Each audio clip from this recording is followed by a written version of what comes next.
Hi everyone, this is your channel Spirit Connections again, bringing to you one more documentary by Keith Parsons. This time he'll be speaking to us about a specific healing medium, George Chapman. It's interesting to see what's happened in other countries, just like in Brazil, where we've had so many healing mediums like Zé Rigó, Peixotinho, João de Deus, and many others. And we always highlight here in this channel that, or the fact that we are not passing any judgment as to what kind of medium the video is talking about, whether he or she had this or that kind of life, whether they were a spiritist or not. What we want here is just like Kardec used to do in his Spiritist magazine in the past, is bring to you what's been happening in the last 150 years in the world of psychic research and all these consequences in our worldview. And I hope this can be useful to psychologists, parapsychologists, religious people, common people everywhere. And we think this is a very important reality to be researched seriously. And we hope you enjoy it.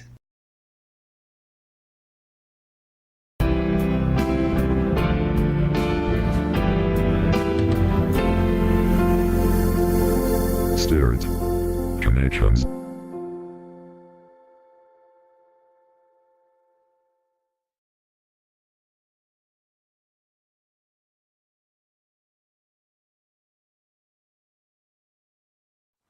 It's years ago now, but I still remember it.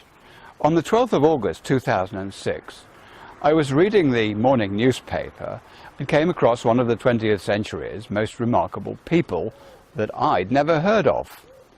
It was already too late to meet him, because I was reading the obituary of George Chapman, who had died 3 days earlier, aged 85.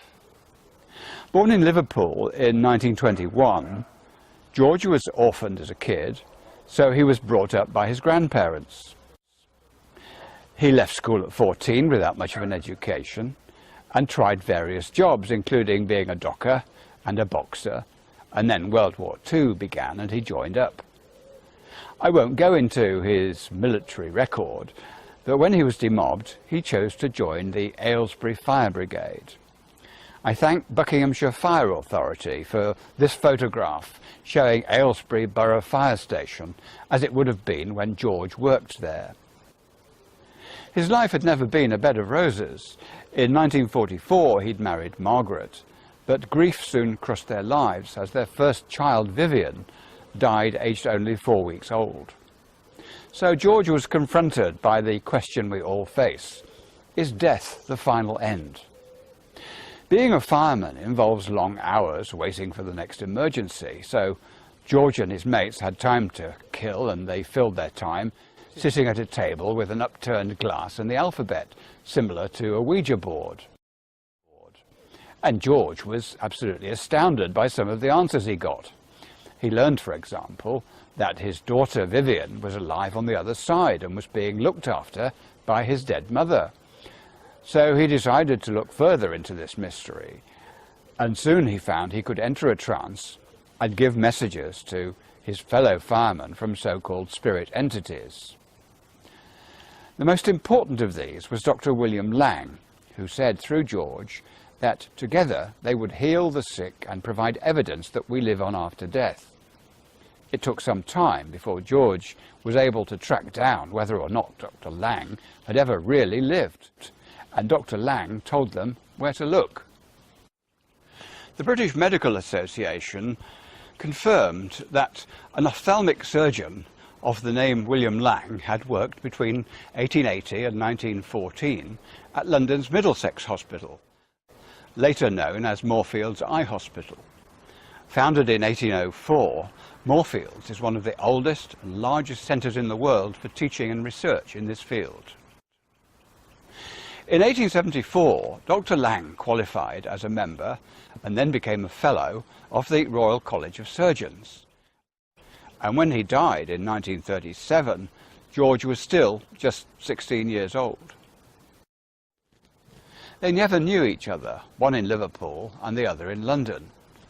When poorly educated George, with his Liverpudlian accent, became entranced, the cultured voice of Dr. Lang took over, with its wide medical experience and an extensive vocabulary unknown to George. If you had a consultation with George Chapman, it was most likely Dr. Lang that you met rather than George himself. he would be completely out of it, in trance.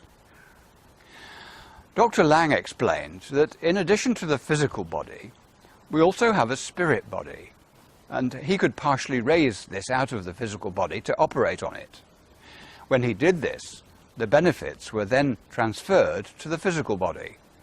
Not that he performed instant miracles, only ever offering to do his best. And in serious cases, Lang may require patients' attendance for months before improvements were achieved. Nonetheless, he often succeeded where orthodox medicine did not. And these successes became so well known that eventually George found himself working full-time with Dr. Lang in clinics in Paris, Lausanne and New York, as well as in England. George realized that when folk could travel across the world to see him, as they did, these people had to be comfortably off.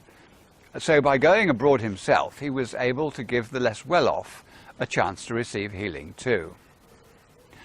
Look at this book. It provides one of the first examples of George's success.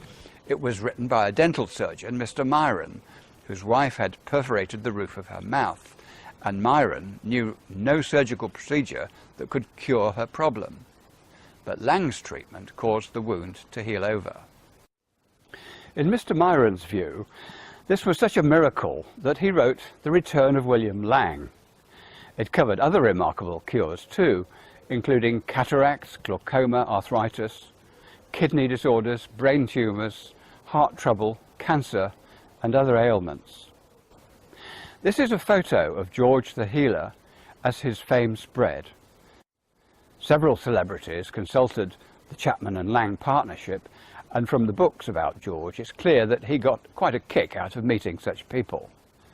They included Lawrence Harvey, the well-known cinema actor, comic actor Stanley Holloway, and also the prolific author Barbara Cartland, as well as the famous writer of children's books, Roald Dahl. But was Dr. Lang really who he said he was? Take the case of Dr. Singer, suffering from cancer. When he walked into the consulting room, he was unaware that this Dr. Lang was the same one who had taught him many years ago previously. So Dr. Singer was greeted with, "Hello, my dear boy, I'm happy to see you again." And other old friends of Lang were convinced it was the same person they knew when he was alive. The most important witness was Dr. Lang's own daughter, Marie Linden Lang, a well-educated, level-headed woman. She made the following statement: "I can truthfully say that the William Lang who operates through the body of George Chapman is, without a doubt, my father." What convinced her were correct replies with information from William Lang that George could not possibly have known. In fact, Marie Linden Lang and some of her father's former medical colleagues signed a contract with George that lasted 4 decades, so that they could meet regularly for discussions with William Lang, and which allowed them also to bring their own intractable cases to him. And acknowledging George's link with her father, his daughter gave many of William Lang's old belongings to George, including his bed, his examination couch, and his desk. And on her death, she left much of her estate to him. Early on in their partnership, George learnt that Dr. Lang's son Basil became a surgeon like his father, but he died of pneumonia in 1928. And Dr. Lang foretold that George would also have a son who would become a healer and work with Basil, just as Dr. Lang was working through George. Although Michael Chapman does not go into trance like his father did, and nor does he undertake those spirit operations. One of George's most important cases involved Bernard Hutton, a skeptical journalist who wrote this book, which became a bestseller, Healing Hands. Bernard had been assured by his own doctors that he was going blind from non-paralytic poliomyelitis. So his wife persuaded him to attend Lang's clinic, just as a last resort. Bernard Hutton noted that Dr. Lang did not open his eyes, yet he was still able to perceive, for example, that the lenses in his glasses were -18, and that Bernard had had a splint operation on both eyes when he was a child. Then, still with closed eyes, Lang said, "The virus that brought about your illness, which your doctor thought was a non-paralytic type of poliomyelitis, has gone. But you do have a serious hepatitis virus upsetting your liver." In the book he wrote later, Bernard said, "If I'd been amazed before, I was speechless now.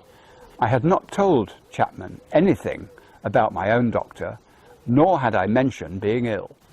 It was uncanny." Lang told Bernard that he would operate on his eyes. "You may hear me talking, calling out names and asking for instruments," he said. "But don't be alarmed. I shall be assisted in this operation by my son Basil and various other colleagues. You won't be able to see them because they too have passed into spirit, but you won't feel any pain." With the operation underway, Dr. Lang clicked his fingers just above Bernard's open eyes, while Lang's own eyes remained shut.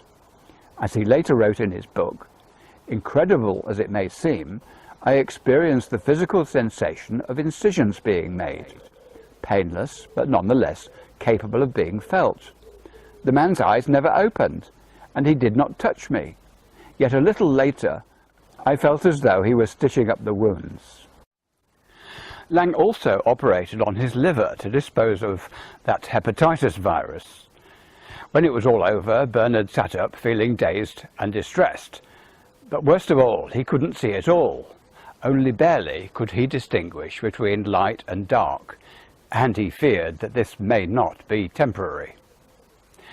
Back in the car, awaiting his wife's return to drive him home, Bernard regretted ever having got into this. He felt dizzy, his body shaking. Then, after 10 minutes, he says, "I was gazing blindly in front of me when very slowly the shape of a tree started to materialize. I thought it was my imagination, but it sharpened and came into focus. First I could distinguish the large branches, then the smaller ones, and finally the winter naked twigs. I closed my eyes in disbelief, and when I opened them again, I noticed that the windscreen was dirty and needed wiping." He exclaimed in joy and amazement, "The windscreen was dirty and I could see it." Healing Hands publicized George's healing far and wide. With the patient's permission, Bernard collected many case histories and told their stories. The book went into several editions and translations. In due course, George's work was published elsewhere too, with George as a co-author with Roy Zeman. In Surgeon from Another World, numerous doctors vouched for the efficacy of George and Lang's healing. Yet Dr. Lang always insisted that more important than the healing itself was providing proof of survival after death, because it gave people a new understanding, he said, and a new hope. It was because of the success of this partnership between a spirit doctor and his medium that I found myself reading George's obituary just 3 days after he might finally, and indeed for the first time, have shaken the hand with that doctor he'd worked with for almost 60 years.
you're thinking of pursuing this subject by reading a book, I recommend Surgeon from Another World. It's the most comprehensive, and it's a good read. Thank you for listening.